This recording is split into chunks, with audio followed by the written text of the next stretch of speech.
Humildade. Humildade é ter mente de servo, não de senhor. Humildade é ter mente de servo e não de senhor. Ela se manifesta em atitudes humildes diante de Deus, diante de si próprio e diante dos outros. Bom dia para vocês que estão chegando. A gente vai falar hoje sobre humildade como um dos traços do caráter piedoso, como uma das características daquele que tem a sua vida centrada em Deus. Semana passada a gente falou sobre santidade e fidelidade, que são duas características que crescem e se manifestam em alguém que é piedoso. E o que é piedade? Piedade é aquela devoção em ação, a pessoa que é centrada em Deus, que ama Deus, teme a Deus, deseja Deus, e por isso não tem como. E aí, se você estava na comunicação entre mães e filhos, eu espero que isso cada vez mais vai ficando claro na sua cabeça. Se ela ama Deus, teme Deus e deseja Deus, e tem a vida centrada em Deus, não tem como o exterior dela, o comportamento dela, ser diferente do que um caráter cada vez mais transformado de acordo com o nosso Deus, né?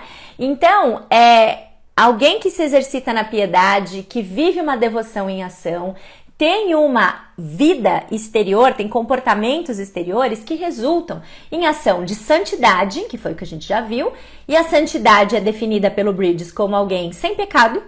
Então, realmente, esse é o padrão. Muitas vezes, a gente viu como muitas vezes a gente acaba nivelando baixo, né? A gente fala assim, se eu pecar o mínimo possível já tá bom, porque nessa vida é só perrengue, vou te falar. E o padrão, na verdade, ele é santidade. E a santidade é uma vida sem pecado. A gente tem que lutar e batalhar ao máximo nesse sentido, na dependência do Espírito Santo, mas também não ficar aí afogado diante do fato inevitável que a nossa natureza pecaminosa ainda dispõe de que nós vamos pecar. Mas isso não nos deve impedir de buscar a santidade a todo custo, certo? E não só a santidade, mas também a fidelidade. A marca de uma pessoa fiel é que ela é completamente confiável, você pode contar com ela, se ela disse que ela vai fazer, ela vai fazer. Ela é totalmente honesta na sua comunicação, isso não significa que ela é grossa, mas sim que ela fala e usa a verdade em amor. E ela é uma pessoa leal, certo? Então, santidade, fidelidade foi o que a gente viu na semana passada e hoje a gente vai ver sobre humildade. E assim, eu confesso que eu até pensei se eu colocaria a humildade como um dos nossos episódios nessa série ou não. Porque assim, falar sobre humildade, a gente poderia ficar o resto da temporada falando sobre isso, o resto dessa série falando sobre isso. A gente poderia falar sobre humildade por uma série inteira de devocionais e talvez isso até venha a ser algo interessante de ser feito.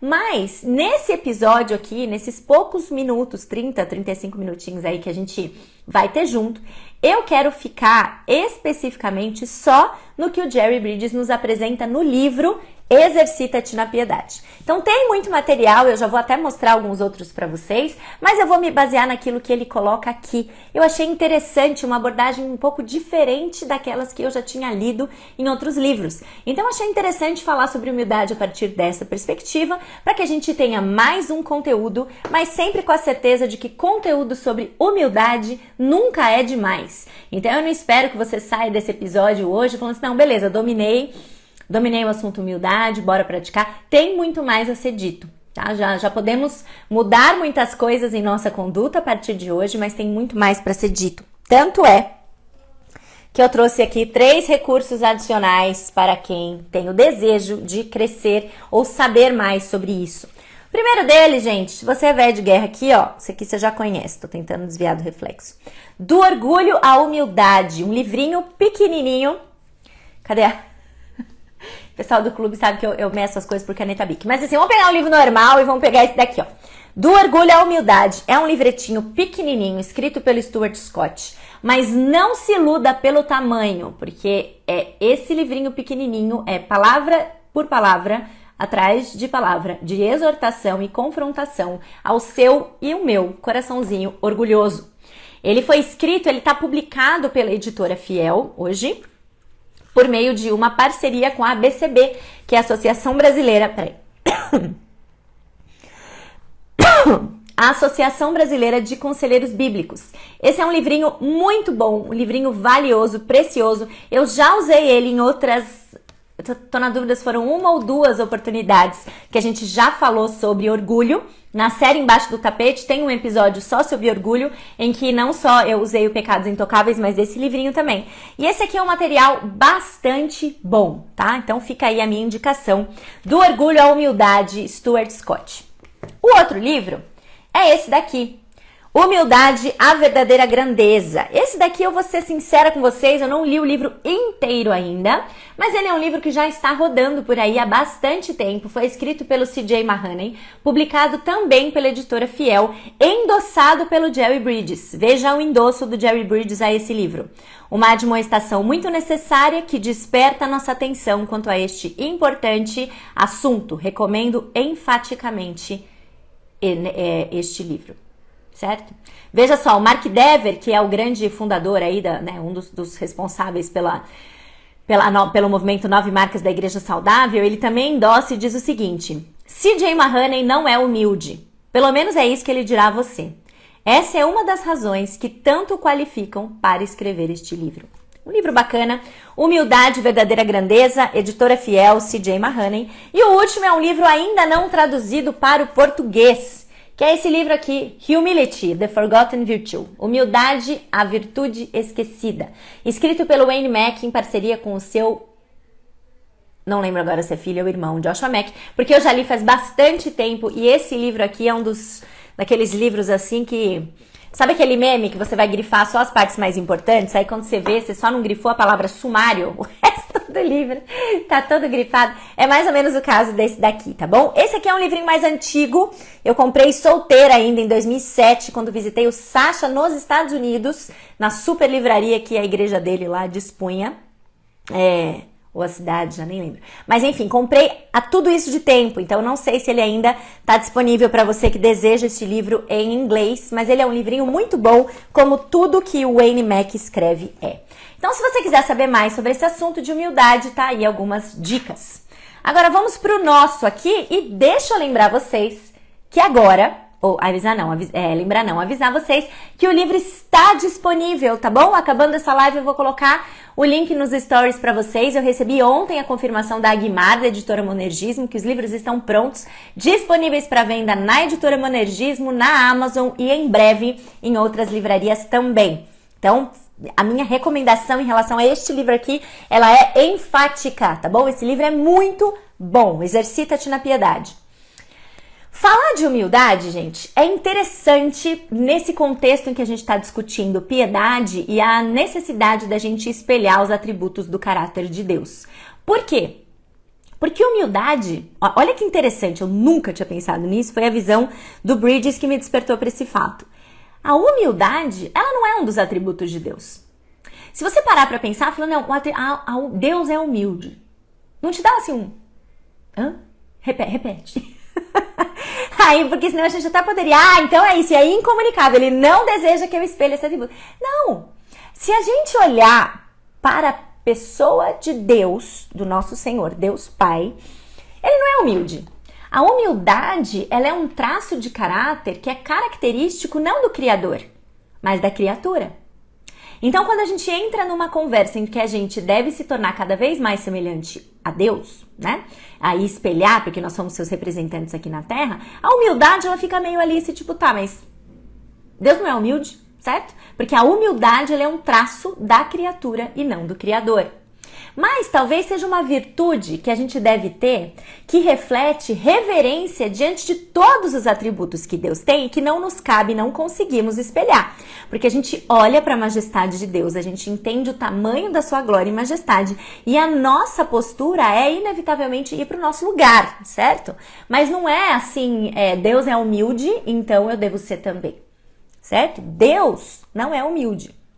Jesus sim.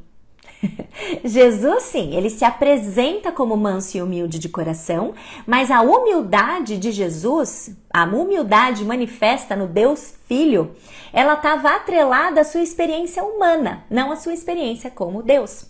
E Filipenses 2:8 também vai nos mostrar que sim, que a humildade estava presente no nosso Pai, no nosso Salvador. Não, confusão. Filipenses 2:8 diz o seguinte: Vou começar do 5 para variar. Seja a atitude de vocês a mesma de Cristo Jesus, que, embora sendo Deus, não considerou que o ser igual a Deus era algo a que devia pegar-se, mas esvaziou-se a si mesmo, vindo a ser servo, tornando-se semelhante aos homens. Agora olha o versículo 8 como está escrito.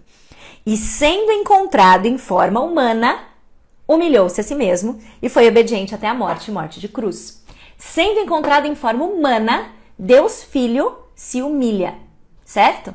Então, Deus recomenda a humildade em diversos trechos da Bíblia, do Antigo e do Novo Testamento, se alegra quando o povo manifesta a humildade e Jesus exemplificou a humildade ao máximo quando ele morreu por nós, certo? Mas ele foi humilde em toda a sua experiência humana.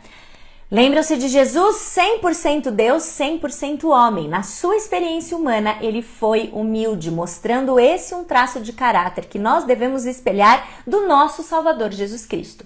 Tá bom? Ele nasceu na mais humilde das circunstâncias, ele obedeceu seus pais e autoridades, ele teve que aprender a fazer as suas necessidades fisiológicas no lugar certo, isso de forma alguma é desrespeitoso ou desreverencia, é o fato da gente entender que Deus, certo? Deus Filho, que estava na eternidade em glória com o Pai, vem até nós, nasce na posição mais humilde, vem como um bebê completamente dependente, teve que aprender a andar, falar, ser alimentado na boca, teve que aprender a dizer suas primeiras palavras, nasceu num lugar completamente desfavorável. Isso mostra a humildade com que o nosso Salvador veio a nós. Certo? Obedeceu seus pais e autoridades, foi manso e humilde de coração, lavou os pés dos discípulos e ensinou para nós que quem se humilha será exaltado.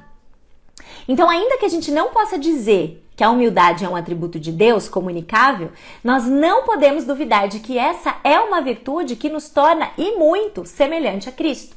E nós devemos imitar. Certo? Então, assim como a santidade e a fidelidade, a humildade, ela é meio que crucial para o desenvolvimento das outras coisas, certo? Porque se a gente olha até esse trecho de Filipenses 2 que eu acabei de ler, que descreve que a nossa atitude deve ser a mesma de Cristo Jesus, ela está toda envolta numa mentalidade de servo, numa mentalidade que se rebaixou, que não se considerou superior aos outros. Certo? E ela é, então, crucial para o desenvolvimento das demais. Não é difícil da gente entender isso se a gente para pensar que sem humildade não tem contentamento. Você não vai estar satisfeita na vontade de Deus se o seu coração estiver orgulhoso pensando que você saberia melhor. Sem humildade não tem alegria. Você não está genuinamente descansando nos braços e propósitos do seu Salvador e exultando diante daquilo que ele fez e faz na sua vida se você acha que você sabe melhor e que você estaria melhor e que a sua vida estaria melhor se você estivesse no controle. Não dá para você crescer em paciência se você não for humilde para reconhecer que as pessoas que atrapalham a sua vida são pessoas que você deve dar a primazia, que você deve considerar como superior a você mesmo. Certo? E assim a gente poderia ir virtude por virtude, vendo o quanto a humildade, então, ela é central e crucial para as outras. A humildade, ela vai se manifestar em 3 esferas diferentes. Ela se manifesta nos nossos relacionamentos com Deus, nos nossos relacionamentos, entre aspas, com a gente mesmo, tá? E também nos nossos relacionamentos com os outros. E aí o Jerry Bridges, quando ele vai definir humildade nesse livro, ele não define. Ele não apresenta uma definição igual ele faz com o que é santidade, o que é fidelidade, o que é contentamento, etc. Nesse capítulo de humildade, ele diz que a melhor definição de humildade, ela vem de uma aplicação do viver diário. Então, ele realmente não oferece nenhuma. Mas o Stuart Scott, nesse livrinho aqui, certo? Na verdade, todos os outros têm definição de humildade também. Mas ele, nesse livrinho aqui, ele define a humildade como sendo, e é uma definição bem curta, por isso que eu gosto dela, humildade é a mentalidade de servo, enquanto que o orgulho é a mentalidade de senhor, certo? Humildade, mentalidade de servo, de querer servir, enquanto o orgulho é a mentalidade de senhor, de olhar para a vida e achar que tudo o que é preciso aqui é ser servido. Então, acho que esse já é um excelente ponto de partida para a gente entrar nas outras coisas. Então, como eu disse, a humildade é vivida diante de Deus, diante de nós mesmos e diante dos outros. diante de Deus. Acho que tem duas coisas principais aqui. A humildade diante de Deus, ela tem muito a ver com o temor de Deus. O temor de Deus que vem quando eu reconheço quem Ele é, reconheço a glória e a majestade de Deus, e isso automaticamente, né, assim, quebrantando o meu coração por meio do agir do Espírito Santo, isso me leva para o meu lugar. Eu me humilho diante dele. Na Bíblia, toda vez que o homem teve o privilégio de ver Deus e a sua glória, ele se humilhou enfaticamente na presença dele. Moisés inclinou-se no chão e o adorou. Isaías contemplou a glória do Senhor e disse: ai de mim. Ezequiel caiu prostrado ao chão. João caiu aos pés como se ele estivesse morto também. Dobrou-se e caiu como se estivesse morto. Esse é o tamanho da glória e da majestade do nosso Deus. Então, entender quem Ele é vai nos tornar humildes diante dele. Não só diante dele, mas também diante dos outros, certo? A gente não pode começar a experimentar humildade em nenhum outro relacionamento enquanto a gente não tiver uma intensa e profunda humildade na nossa atitude para com Deus. Então, se nós não o tememos, e isso está ali no tripézinho da essência da devoção, né? Se nós não o tememos e não nos humilhamos diante dele, dificilmente nós vamos também nos humilhar diante dos outros, certo? E a pessoa humilde diante de Deus, ela também é humilde diante da sua palavra. E é interessante a gente pensar nesse conceito de submissão à palavra como um traço de humildade, mas é isso mesmo. Porque a partir do momento em que eu entendo a Bíblia como a revelação especial de Deus para mim, que eu entendo que Deus escolheu se revelar o seu plano de salvação para mim por meio da palavra, eu me submeto a ela e aos seus ensinos. Certo? O coração orgulhoso olha para ela e fala assim: não, mas isso aí, eu ponho as lentes do meu tempo e enxergo a Bíblia como uma coisa ultrapassada, que a gente precisa, sabe, fazer uma releitura do que tá aqui, porque esse negócio aqui que tá falando de pureza sexual, não, isso aqui já foi, isso aqui foi outra época, não vale mais, né? E isso, na verdade, revela um coração que não se humilha e não se submete a Deus e a sua palavra, certo? Toda a Bíblia contém a revelação de Deus para nós, que faz com que a gente deva se submeter a toda ela. Não só naquelas partes que eu acho que são convenientes para mim. Eu falo muito disso, né? Não é só as partes que me dão alegria, né? Eu sempre falo da Marie Kondo, né? Não é só aquilo que é conveniente para mim. Toda ela, certo? Agora, o que esse toda ela significa? Porque aí sempre tem aquela galera de plantão que fala assim: ah, não, então você tá querendo dizer... Aí pega lá Levítico e começa a falar umas coisas e fala assim: gente, vamos lá.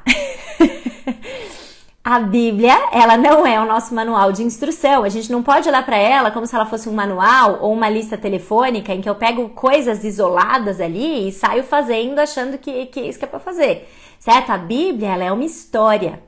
Deus escolheu se revelar a nós por meio de uma história que de capa a capa conta o plano do amor dele por nós, do amor dele por um povo que se rebelou contra ele na primeira oportunidade que teve e que seguiu batendo cabeça com uma adoração desordenada, totalmente fora de lugar. Mas Deus, por tanto que nos ama, nos envia um resgatador, nos envia um salvador. Alguém que fez aquilo que a gente não era capaz de fazer, ressuscitou, vence a morte. Hoje, pela fé, nós estamos cobertas pelo sangue dele e somos recriadas ou refeitas para o propósito que a gente foi criado para viver, certo?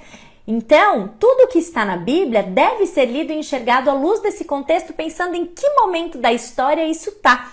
E é justamente a falta de compreensão sobre isso que faz com que tantas pessoas, quando querem falar que a Bíblia precisa ser revista ou atualizada, vêm com os trechos completamente fora de um contexto mais amplo, trazendo questões que então, mas então o que você me diz disso, né? Então a gente precisa cuidar disso, tá? E cuidar também do fato de que a Bíblia, ela foi dada para nós não só para nos tornar mais espertas ou mais inteligentes, mas para transformar e guiar a nossa conduta. Isso é fato. Deus se revela por meio da palavra, nos apresenta o seu Filho, entendemos a salvação que temos diante do seu Filho e agora nós não permanecemos da forma como estamos. Agora sim, eu olho para a Bíblia e vejo que existem questões aqui que devem mudar o meu comportamento por completo. E aí eu me submeto a esses ensinos, certo? Tanto que acho que já falamos sobre isso até nessa série mesmo. Se aumentar o nosso conhecimento bíblico tá fazendo a gente ser só mais inteligente ou mais culto, é um conhecimento orgulhoso, um conhecimento vão. Porque o humilde, a pessoa humilde, cresce no conhecimento da palavra e é transformada por ela.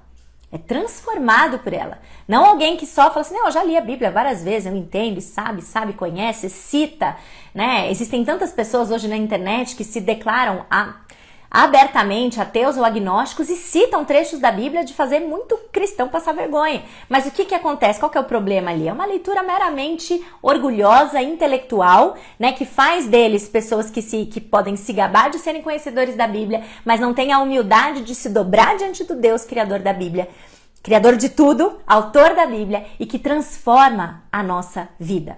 Né?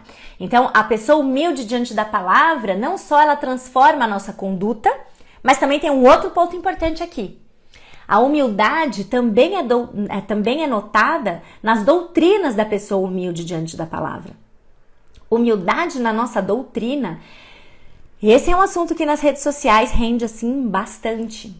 Porque as pessoas têm hoje usado das redes sociais e do fato de que elas estão aqui falando, estão vendo um númerozinho ali em cima, mas no fundo não estão vendo ninguém. Então muitas vezes ela fala, eu posso falar o que eu quiser ali. E a pessoa que está do outro lado, ela sequer vai saber quem eu sou, né? Não só isso, como às vezes os comentários que as pessoas fazem, comentários extremamente duros, extremamente cruéis, incisivos e pecaminosos mesmo, mas que as pessoas falam, rede social vale tudo, porque aqui nós estamos interagindo no mundo digital, a pessoa nem sabe quem eu sou. Então, infelizmente, todo mundo recebe esses comentários em um ou outro ponto da vida, né? Mas a gente vê que as redes sociais é um palco para despejar o orgulho doutrinário de muitas pessoas. As pessoas defendem as suas posições doutrinárias de uma forma tão veemente, como o Bridges disse, e ele escreveu esse livro antes do apogeu das redes sociais, né? Mas elas fazem isso de uma forma tão veemente que elas deixam de ser humildes e se colocam como donas da verdade. São pessoas inflexíveis, cabeça dura e orgulhosas na sua comunicação. E qualquer pessoa que interpretar diferente vai estar totalmente errado e eu não quero saber e fim de papo, porque a verdade está comigo. Agora, veja, uma coisa é a gente ter convicção de que aquilo que a gente crê é correto. Uma coisa a gente não tá aqui defendendo que então você fala, pode ser, e seja levado por tudo. Uma coisa é a gente ter convicção de que aquilo que a gente crê é correto. A salvação, ela é só por meio da fé. Não há nada que você faça, não há nada que você possa colocar aí do seu temperinho de obras que vá contribuir para... Não! Ela é só pela fé. Nós defendemos isso enfaticamente. Certo? Porque esse é o entendimento que nós temos segundo as Escrituras. Agora, outra coisa muito diferente é eu crer que todas as minhas opiniões sempre são corretas em relação à forma como eu leio e entendo a Bíblia. Certo? Então, assim, quem nunca mudou de ponto de vista, pensando nas questões secundárias, vou colocar bem entre aspas o termo, né? Quem nunca teve entendimento de um versículo e de repente ouviu uma coisa e falou, puxa, eu nunca tinha pensado por isso, nunca tinha pensado nisso por esse ponto de vista. Se a gente nunca mudou de opinião, nunca mudou de opinião, é importante dar uma repensada aí, tá? Porque realmente não é pra gente ser levado por tudo, mas a gente deve sustentar nossas crenças num espírito de verdadeira humildade. Hoje mesmo, só para dar um exemplo bastante rápido, né? Eu tinha uma ideia, uma percepção acerca da questão da tatuagem, por exemplo, né? A coisa tá fresca na cabeça por causa da pergunta que teve na caixinha. E que hoje a minha opinião é diferente. À luz de pessoas que eu ouvi, que me explicaram textos e termos que eu costumava embasar para ter a opinião que tinha, e diante desses textos e diante dessas considerações eu pensei, puxa, é mesmo. E hoje penso diferente a respeito disso. Então é um exemplo de coisas que muitas vezes a gente defende como se aquilo fosse assim. E na verdade a opinião do outro, a expressão do outro, muitas vezes nos coloca para pensar e refletir e muda a nossa opinião. Certo? Isso é a gente estar também humilde diante da palavra, diante do fato de que pode ser que existam sim questões que nós precisemos repensar. Certo? Então, humildade diante de Deus é eu temê-lo, reconhecê-lo na sua grandeza e eu me submeter à sua palavra, no sentido da conduta e no sentido da doutrina, da defesa humilde da doutrina que eu defendo. A humildade diante de si mesmo, ela vem na sequência. Porque quando o crente é realmente humilde diante de Deus e da sua palavra, ele também vai se manter humilde na percepção de si, em que sentido? Em relação aos seus dons, em relação às suas capacidades, em relação às suas realizações. A pessoa humilde, ela reconhece que toda boa dádiva vem de Deus, é tudo dele. Então a gente não tem que se orgulhar, se gabar, se vangloriar de nada que a gente faz aqui. Inclusive, é o primeiro ponto, a salvação, certo? Nós cremos que a salvação ela é totalmente pela graça, não pelas obras. Não tem nada que a gente possa fazer que nos torne mais aceitáveis a Deus. E às vezes, lá no fundo, a gente até acredita na graça, mas de alguma forma, principalmente se você é velha de igreja e cresceu na igreja, cresceu em lar cristão, muitas vezes a gente acredita na graça, mas a gente acha que a gente também deu uma cooperada, entendeu? Porque assim, foi fácil salvar a gente. Não, foi muito fácil me salvar, porque assim, nasci no lar cristão, nunca fui da bagunça, nunca colei na prova, nunca ninguém assinou lista pra mim.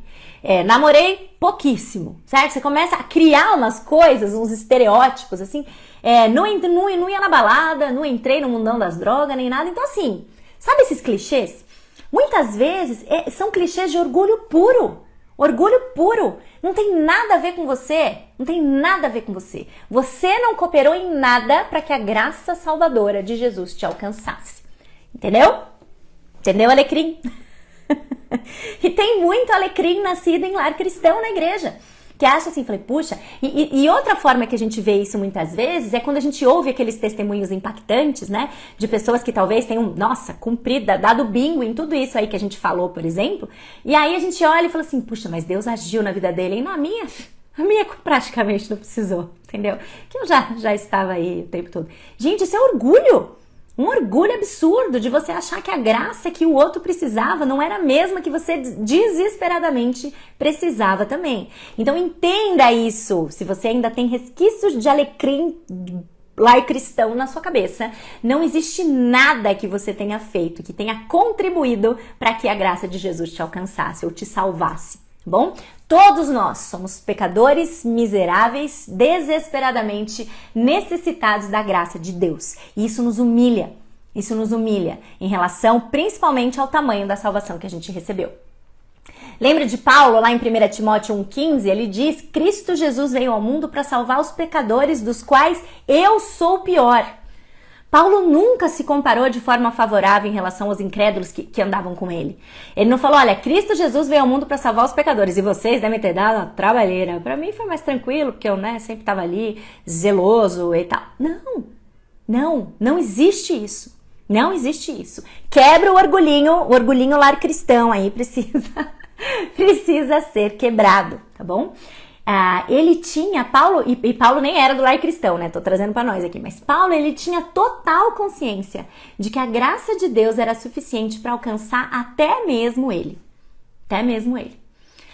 Além da salvação, então, né, que é o ponto de partida em relação a como a gente se torna humilde, a gente também se mantém humilde, como eu já disse, em relação às nossas habilidades e às nossas realizações. Tudo que a gente tem é presente de Deus, para ser usado para a glória dele. O melhor trecho para a gente tirar de vez qualquer orgulhozinho assim do eu fiz, eu mereço, eu sou mais eu, não posso mais viver sem mim, é 1 Coríntios 4:7. Quem torna você diferente de qualquer outra pessoa? Sabe? Se Paulo já conhecesse a expressão, ele ia colocar uma vírgula alecrim dourado. Quem torna você diferente de qualquer outra pessoa? O que você tem que você não tenha recebido? E se você recebeu, por que você se orgulha como se assim não fosse? Tudo que você tem é um presente de Deus. É Deus que te deu para você usar para a glória dele. A gente não pode desperdiçar isso achando que nós temos qualquer mérito nisso. E nós também não podemos desperdiçar isso achando que aquilo que a gente recebe para ser usado para a glória dele, a gente vai usar só quando a gente estiver com vontade ou quando a gente estiver, né, inspirado, né? Nada disso. E também lá em Deuteronômio capítulo 8, Deuteronômio 8, versículos 17 e 18, diz o seguinte para nós. Ó, esse aqui tá, ó, aqui, ó. Tá vendo esse rosão? É esse trecho. Não digam, pois, em seu coração, a minha capacidade e a força das minhas mãos ajuntaram para mim toda essa riqueza. Mas lembre-se do Senhor, o seu Deus, pois é Ele que lhes dá a capacidade de produzir riqueza, confirmando a aliança que jurou aos seus antepassados, conforme hoje se vê. Não importa se é uma realização espiritual, entre aspas, ou uma realização secular, entre aspas. Toda a glória é de Deus também. Não tem nada que você conquiste, faça ou faça bem, que não seja um presente de Deus para você. Então, humilhe-se diante de Deus, certo? Atribua a Deus, que nos dá a graça, tudo aquilo que você tem, tudo aquilo que você realiza. Isso certamente te tornará mais humilde, porque você sabe o quanto você depende do Salvador para qualquer coisa boa que você venha fazer. E por último, gente, a humildade diante dos outros. Quem é humilde diante de Deus, como eu disse quando a gente estava falando sobre isso, quem é humilde diante de Deus também vai ser humilde diante de outras pessoas.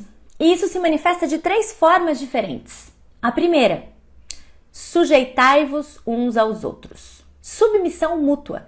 É a primeira forma de uma humildade diante de outras pessoas. A pessoa que é humilde diante de Deus, ela se sujeita a Deus e ela se sujeita umas às outras. Efésios 5:21 diz que nós devemos nos sujeitar uns aos outros por temor a Cristo. E o que será que isso significa? Será que submissão significa que a gente vai sempre ceder às opiniões e às exigências alheias? Não, não é isso que submissão significa. Esse é um entendimento completamente deturpado do que é a submissão. E por favor entenda, eu não estou nem falando da submissão dentro do casamento aqui. Eu estou falando da submissão que Deus ordena que nós tenhamos uns para com os outros. A submissão mútua. A submissão mútua significa a gente se submeter à instrução e à correção de outros crentes. A submissão mútua significa, sujeitar-vos uns aos outros, significa que nós temos um coração ensinável, que nós somos dóceis para admitir o erro que um outro crente nos aponta ou nos corrige. Certo? Como você se comporta quando você é corrigido por outra pessoa? Como você se comporta quando alguém entra no seu reinado e acha um defeito ali? Como você se comporta quando alguém te critica, independente da crítica ser com fundamento ou sem? Isso fala muito acerca do quanto nós nos humilhamos diante dos outros, né? A submissão ao ensino ou correção, especialmente aqueles que a gente, não pediu, são difíceis para os nossos corações. Nossos corações são orgulhosos, certo? A pessoa que vem e te corrige, a pessoa que vem e te aponta uma falha que você não estava querendo ver e ela fez de novo, certo? Embora isso também possa falar um pouquinho sobre o coração dela, a gente não está falando sobre o coração dela. A gente está falando do nosso. E essa dificuldade de aceitar muitas vezes revela em nós um coração orgulhoso. Mas é uma demonstração do agir do Espírito em nós aceitarmos, nós termos dóceis no acatar, no ouvir a crítica, certo? E a correção. A humildade é um fruto do Espírito, um resultado do agir de Deus no nosso coração. Mas isso não acontece sem que haja um esforço da nossa parte, um esforço consciente da nossa parte. O Espírito, então, como a gente já tem visto ao longo de todas essas semanas, ele não nos torna humildes. O Espírito nos capacita a nos humilharmos em situações difíceis. Percebe a diferença? Você tem que se exercitar. Vem com aula prática. Tem que crescer em humildade. Bora jogar umas situações ali para a pessoa ficar humilde. Certo? Você não transformou em humilde. Você é colocada no fogo para se tornar humilde. Para além da submissão mútua, que talvez seja mais difícil, a gente pode ainda citar o serviço aos outros como uma característica da pessoa humilde. E isso novamente é ensinado para nós com excelência no exemplo de Jesus, que não veio para ser servido, mas ele veio para servir. E isso é independente, a única coisa que eu tenho para falar sobre isso, porque a gente já falou bastante sobre isso em muitos contextos, tenho certeza, é que essa questão da humildade se manifestar por meio do serviço aos outros, isso é independente de características pessoais. Hoje em dia, a gente tem deixado entrar várias coisas, protocolos, testes, quizzes e sei lá o que mais, pra gente conhecer mais sobre a nossa personalidade, o nosso temperamento, etc, etc. E muitos desses testes apontam para um grau maior ou menor de prontidão para servir o outro, né? Só que servir os outros, para quem é cristão, para quem é de Jesus, independe do seu temperamento, da sua personalidade. Se o seu score para a prontidão do serviço ao outro deu 9, você vai. Se deu 2, você fala, bom, então não é comigo. Não. Esse é o periguinho desses testes, tá? Essas teorias humanistas vão vir com testes que vão te qualificar com maiores ou menores habilidades de serviço ou ajuda ao outro, como se você só realmente devesse exibir essa característica se isso fizer parte da sua personalidade. Mas não. A dependência da graça de Deus não só resulta no fato de que Ele é glorificado quando a gente serve, mas também possibilita aquelas pessoas que não são, assim, servas naturais, que não têm esse temperamento, essa característica, ou qualquer coisa que queiram chamar, essas pessoas são possibilitadas pelo agir do Espírito para praticar esse aspecto da humildade. Sim, é para você. Sim, é para você também, independente de qual quiz, score, balalá tenha dado você, tá? A graça de Deus é suficiente para todas as nossas demandas, inclusive a de aprender a servir uns aos outros. Todos nós somos chamados para isso. Todos nós somos chamados, capacitados para isso pelo agir do Espírito Santo, mas a gente tem que praticar. E por último, a submissão mútua faz parte do humilhar-se diante dos outros, no sentido de ter um coração ensinável e receber crítica, servir uns aos outros e, por último, então, honrar uns aos outros. Filipenses 2:3 diz que nós devemos considerar cada um os outros superiores a si mesmos. E é isso mesmo que ele quer dizer. A gente tem que colocar a outra pessoa acima de nós, em posição, interesse ou necessidades. E aí eu te pergunto, já levou seu filho na escola hoje? Como é que tava a fila ali de carro? Você deu aquela ultrapassada, passou por todo mundo? Quem é você ali naquele véspera de Natal, querendo estacionar no shopping, tem uma vaga ali, eu tô vindo, o outro tá vindo? Quem é você na busca de um lugar para estacionar? Quem é você na disputa, você mais novo aí, né? Na disputa pelo último chocolate da casa, na disputa pelo último filé à milanesa, ou pelas últimas batatinhas fritas, né? Você entendeu o ponto. Esse é o tipo de humildade que tem que nortear ou permear os nossos relacionamentos diários. Essa é a humildade, então, que deve nos caracterizar. A gente tem que aprender a se sujeitar uns aos outros. A gente tem que aprender a servir uns aos outros, todos nós. E nós temos que aprender a honrar ou preferir os outros a nós mesmos. E lembrar, então, como eu já disse, né? Acho que isso é uma coisa que é legal a gente lembrar semana após semana, da questão do exercício. O Espírito não nos transforma em humildes, mas ele nos capacita a nos humilhar. O exercício... Exatamente, olha a Dani aí. Quem é você quando para na vaga de deficiente por 1 minuto? Exatamente. O Espírito não nos transforma em humildes, mas nos capacita a nos humilhar. A gente vai aprender humildade da mesma forma como Paulo aprendeu a estar contente em qualquer situação. Nós vamos aprender humildade na prática, no estágio, certo? É lá que nós vamos aprender e crescer nisso. Certo? Se eu falando em aula prática, vou te dar assim um desafio aí. Dê a preferência para alguém hoje. Faz isso. Vamos começar por aí, né? No trânsito, na fila, o último pão da padaria, o último, né, gole de suco de maracujá da mesa, sabe? Começa por aí, dá a preferência para alguém assim e faz isso com alegria. Faz isso com alegria, faz de coração. Porque a humildade é a mentalidade de serviço. A humildade é a mentalidade de serviço, mentalidade de servo. Diante de Deus, ela é acompanhada de um temor e reverência, bem como de respeito e submissão à palavra, a palavra toda ela, certo? Não só nas partes que a gente gosta.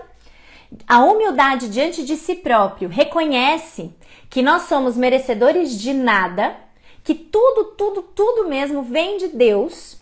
Por isso, essa é uma pessoa grata, porque ela sabe que tudo que ela recebe é um veículo e ela serve em toda circunstância. Um veículo não, um presente. Eu li o veículo aqui e falei besteira.